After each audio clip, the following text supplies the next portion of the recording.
Okay, so let me get this straight. Not only are we getting a 4K 60 FPS version of Kirby and the Forgotten Lands, we're also getting new content for that game, which is already my favorite Kirby game ever, but we're also getting a new Kirby Air Ride directed by Masahiro Sakurai.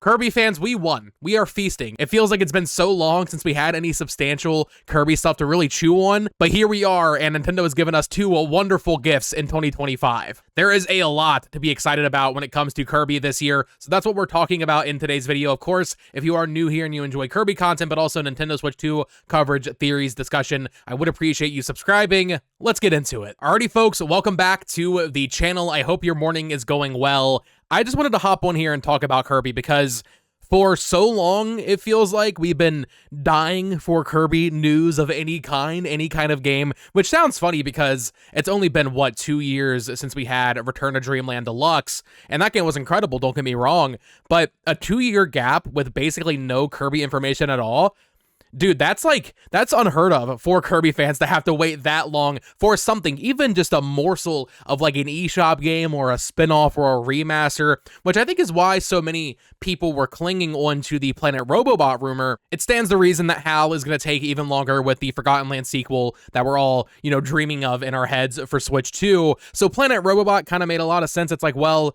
we got Return to Dreamland Deluxe. Triple Deluxe isn't really a fan favorite thing, so maybe they'll skip that and go straight to Planet Robobots, and I still think that might come like next year or something as a Switch 1 game, but the fact that we got essentially 2 Kirby games announced and neither of them were this heavily rumored thing is just so nice. I love covering and discussing rumors, and Planet Robobot is an incredible game. It's my favorite 2D Kirby game, I think, maybe right next to Return to Dreamland Deluxe, but for us to get 2 Kirby things announced and neither of them were the rumored thing is so nice, especially Kirby Air Riders, which I never would have thought that Masahiro Sakurai would go back to Kirby. I mean, of course, he originally was the creator of Kirby, but it's been over 20 years since the original Kirby Air Ride that he's actually worked on a Kirby project. I was saying in videos and on my stream before the April 2nd Nintendo Direct happened that I want something that just completely surprises me, something I'm not even conceptualizing or thinking could be a possibility in this Nintendo Direct, a game or series revival that is just not on my radar, and Kirby Air Riders is exactly that. It's something I didn't really know I wanted, but now that we have confirmation, we know Sakurai's working on it, and we know it's coming out this year, that is just so nice because it's just a bonus in my head. I'm still expecting a Forgotten Land sequel and maybe a Planet Robobot remaster in the coming years, but now in the meantime, we have something that's just completely extra. Sakurai didn't need to do another Kirby Air Rider game. Apparently, Nintendo pitched it to him. He mentioned in his final YouTube video at the end of October last year that Nintendo actually came to him with an idea for a game. So it sounds like Nintendo wanted him to work on this, and I guess he said yes. It's just a very interesting game, and I think kind of weird timing with Mario Kart World coming out this year also. We're going to have 2 Nintendo racing games. I do worry a little bit about unfair comparisons to Air Riders. We'll see if it's an $80 game. I don't think it would be, maybe a $60 or $70 release. But what I'm really most excited for when it comes to Air Riders is just how much are they going to bulk it up in terms of content? I didn't play Kirby Air Ride for the first time until last year, and while I think that game is extremely fun, especially just the regular racing mode, I think it's really janky, and it's also very unfinished, and there's just not much content there. It really feels like a lot of other GameCube era games that, while yes, extremely fun, especially in short bursts, there's just not a lot to chew on there, I feel like. City Trial is this thing I've heard about for like my entire life. People are like, oh, City Trial is so great. I thought City Trial wasn't very fun, to be honest, so I wonder, like, okay, we're going to have the racing mode. The CGI trailer kind of confirmed that. They only showed the same Warp Star vehicles that we had in the original game. Certainly there will be more, but you have to imagine City Trial comes back. You have to imagine we get some more of those fun, like, top-down minigames and stuff of that nature. Of course, the big achievement board will come back. It's a Sakurai game after all. But, like, is this going to be more of a smaller project for him, or is this, like, a big thing? I mean, Sakurai is known for just, like, stuffing his games full of content. Even Kid Icarus Uprising, which was his first time doing a Kid Icarus game, that game has so much stuff going on. Certainly this will be more contentful than the original on GameCube. We'll just have to see, like, how much he manages to cram in here. It looks like Bandai Namco's new Studio 2/Studio S is working on this. This is one of their projects that they're handling in collaboration with HAL and, of course, Sora. And real talk, I mean, the games that come out of Nintendo and Bandai Namco in terms of like development collaborations are usually bangers. Like, they really don't miss. You think of like Smash Bros, Mario Kart 8, Pokken Tournaments, of course, new Pokemon Snap, I'm not a huge fan of, but like usually when those two studios work together, we get something very, very special. And I have no doubt that Kirby Air Riders will end up being one of my favorite games of the year. I think it's just going to be so much fun. I do wish we had seen more of it though. The trailer, Sakurai's trailers are known for being so high quality and so exciting, and it is a very, very exciting trailer. However, I feel like it kind of reading like a Smash tease did it a disservice, because people that aren't necessarily going to be excited at the Kirby Air Riders logo popping up, they're going to see this trailer and get disappointed that it's not a Smash Bros game. That's absolutely what I thought it was at first, because we've never had a Kirby reveal trailer with such high quality CGI. It was very, very strange to see. And since it is releasing later this year, I wish we had seen more. I mean, we didn't see any gameplay. All we saw were a few different Kirbys in the same vehicles from the original game. I know we'll see more in like a few months, probably at the June Direct. I do wish there had been a little bit more though, just a little glimpse of gameplay, because I can imagine a game like this running at 4K 60 or maybe even like 4K 120 or 1080 120 is going to be just absolutely beautiful. So very, very excited to see more of this. Also just very happy for Sakurai, even though he said Nintendo came to him with this idea.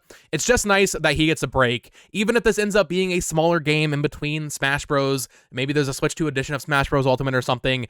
This is the first time he's been freed from the shackles of Smash Bros since Kid Icarus Uprising, which is one of my favorite 3DS games. So for him to get a little break, go back to his OG boy Kirby is it's just very cool to see. And I think when talking about like the next Smash Bros that we see in a couple years from now, having a break in between will probably be good for him, but also good for that game in terms of him not getting too burnt out, you know? I imagine he's been working on Smash consecutively since 2012 when Kid Icarus Uprising finished, all the way through to when Sora released.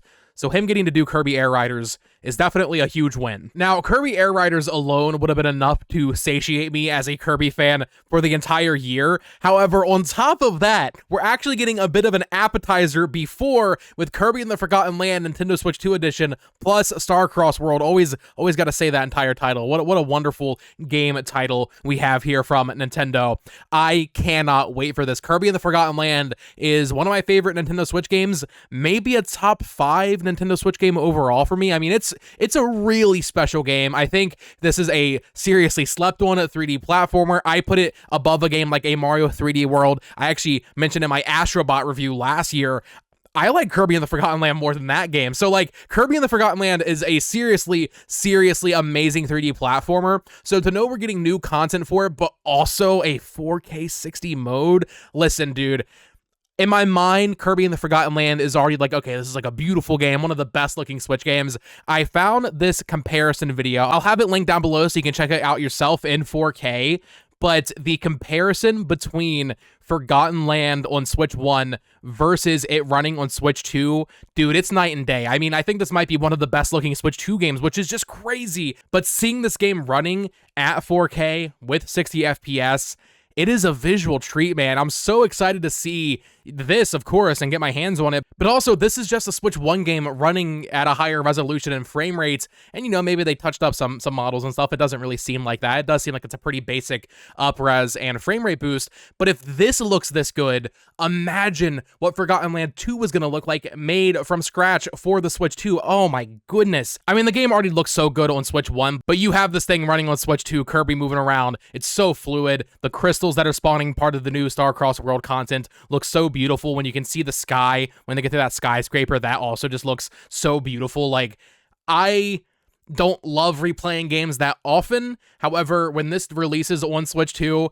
and they have the option to transfer your save, I don't think I'm going to do it. I think I'm going to do a full replay of Forgotten Land, go for all the collectibles again, because I just love that game so much. And something that really disappointed me back in 2022 when it released was that there were no content updates. There were no DLC or, you know, free arena add-ons to the game. It stayed 1.0 forever. There was never a single patch for the Switch 1 version. Well, now we know why. They were saving the content for a Switch 2 version with the Star-Crossed World DLC. There's more figurines to collect. Now, Star-Crossed World is interesting. I need to see a lot more of it to really gauge how much is going to be here, because From what they've shown so far in the reveal trailer, but also on the Treehouse stream, also it was playable at the Switch 2 hands-on experience. I watched some other people playing it. I didn't have time to go hands-on myself, but from what I've seen, it basically looks like every level is getting a remixed version, so they're not entirely new levels, but you have these star pieces coming from the sky, and they will transform the environment and offer new pathways through the pre-existing levels. But some levels, it seems pretty basic. There's just some more platforms you can kind of jump around on. But other times, there was this one level they were showing specifically in the Nintendo Today app. I'm not sure if I can find footage of it. If I can, I will put it up here. But they showed one of the water levels where freaking, like, Moses came and split the river, dude. And you can go completely underwater. And that right there, I mean, that is so exciting because that's basically a whole new level. I mean, yeah, you're taking the pre-existing map, but you have entirely new environments and places to explore. So some of the levels seem like they might be a little bit lighter on new pathways and new content than others, but I mean, if they did this for basically every level, which it kind of seems like they did, that's really freaking exciting, dude. We already know there's going to be new mouthful modes. They had this new spring that makes you jump, which honestly, when I was looking at it, I was like, isn't that in the game? Is there really not like a spring mouthful mode where he can jump up higher? Evidently there's not. I feel like I put that in my mind. I was like, oh, of course there's a mouthful mode where you can jump higher, but there isn't. So yeah, that's a new mouthful mode. They're promising that there will be more in the full version of this that we haven't seen, so that's very exciting. I'll definitely do a video when we get a new trailer, likely at the June Direct, right? If it's coming out at the end of August, they'll probably give us more details in June or July. We've also seen that this crystal meteor will affect the regular enemies, like the Beast Pack, little wolf and doggos that are running around. I'm excited to see how the boss fights are going to change. I imagine every main boss from Forgotten Land will have a crystal meteor starry variant, which is going to be really cool because, I mean, Forgotten Land already has some incredible boss fights. You know, you think of Clawroline or the armadillo dude or the ape, but even like the final bosses and stuff, dude, I really think HAL is already known for their insane boss fights, and Forgotten Land has some insane stuff at the end of it. You can imagine they're going to go way harder with this new Starcross World DLC. So very excited to see more of it. I do need to see more though before I really get a full feel for how extensive the DLC is.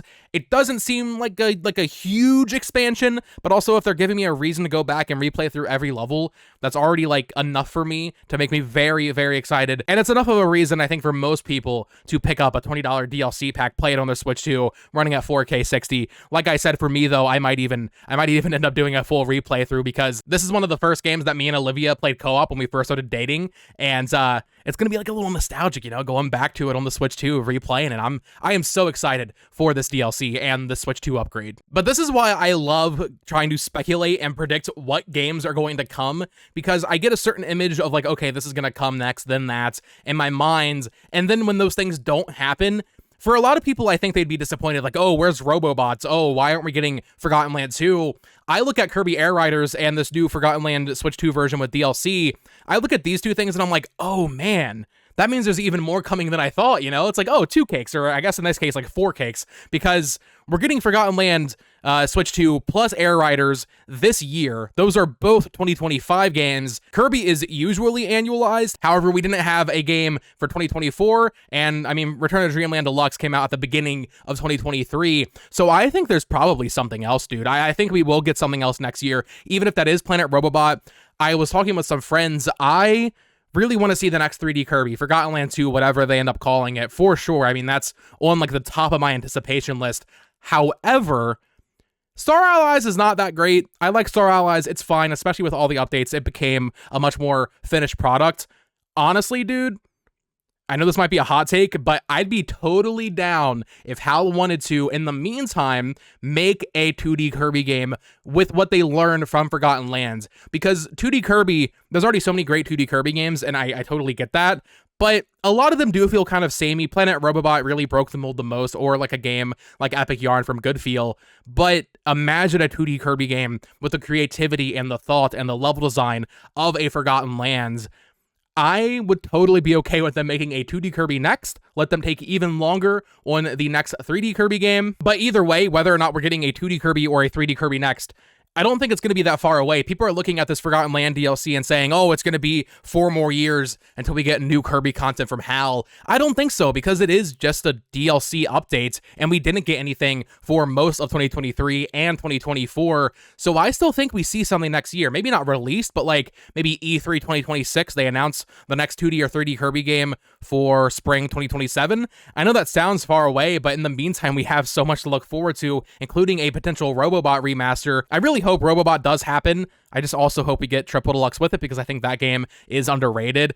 Point is, there's a lot to be excited for when it comes to Kirby. I am so happy with what we saw. I didn't really expect to see Kirby in any way, shape, or form in the Switch 2 reveal, and in fact, we ended up getting 2 Kirby games for the Switch 2. So, very exciting times ahead. Let me know your thoughts in the comments down below. How are you feeling about Kirby Air Riders from Masahiro Sakurai? Are you excited for Forgotten Land plus the Star-Crossed World? And what do you want to see from Kirby in the future? I would love to get a conversation going down below. Of course, you can subscribe here for more Kirby content, Nintendo Switch 2 coverage, theories, discussion, all that fun stuff. Follow me on Twitter at BoTalksGames. Check out my other channel at It's Amiibo, and you can click on one of these 2 videos here to listen to me ramble about even more Nintendo stuff. Until next time, folks. Peace.